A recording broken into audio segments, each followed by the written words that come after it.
Hello, everyone. Welcome to my channel.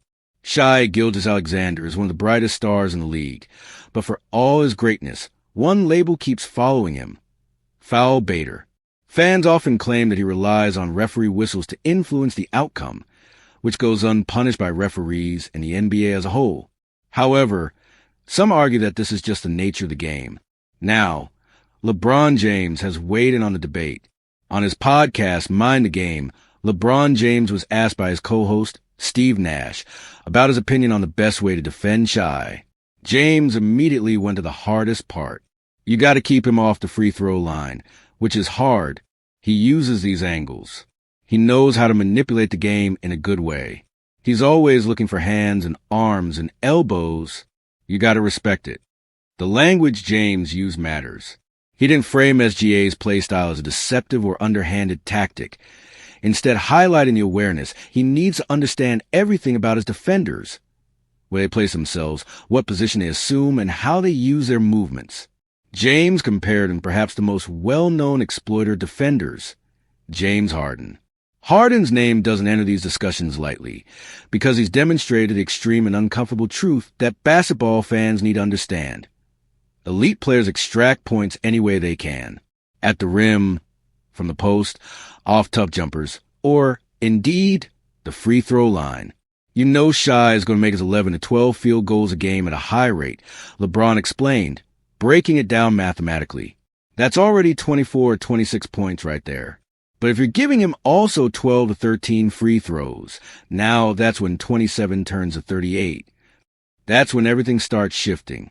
Free throws both unlock confidence for Gilgeous-Alexander, but notably, cascading advantages for his teammates. Once Shai gets comfortable, Jalen Williams and Chet Holmgren start eating, and that opens up the game for bench shooters to start letting it fly. None of what James said sounded like an accusation. It was respect and a warning for opposing defenders. Why Shai Gilgeous-Alexander's game always sparks the foul baiter debate. Shai Gilgeous-Alexander's game lives in the gray areas of pauses, hesitation dribbles, and sudden decelerations that turn defenders' momentum against them. By the time opposing players react, they're already reaching, and that's when the whistle comes in. That's why the foul baiter label sticks to him. Not because he flails or hunts contact recklessly like many other foul-drawing players often do, but because of the way he constantly puts defenders in positions where fouling is the only way out. There's a difference between baiting and drawing fouls, even if the line feels thin. Drawing fouls is about making defenses forcing contact through patient positioning, but baiting is implicit deception, tricking officials instead of defenders. The Thunder guard is firmly in the former camp.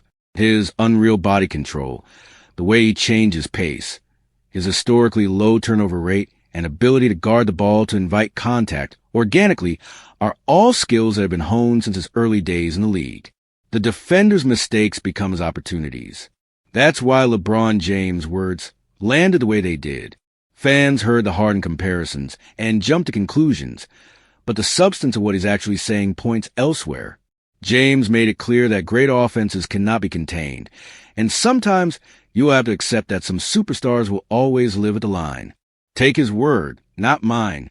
I know it's tough because you want to stop him so bad, but you have to understand that the greatest defense in the world has never been able to beat the greatest offense ever. Never. Thank you for watching.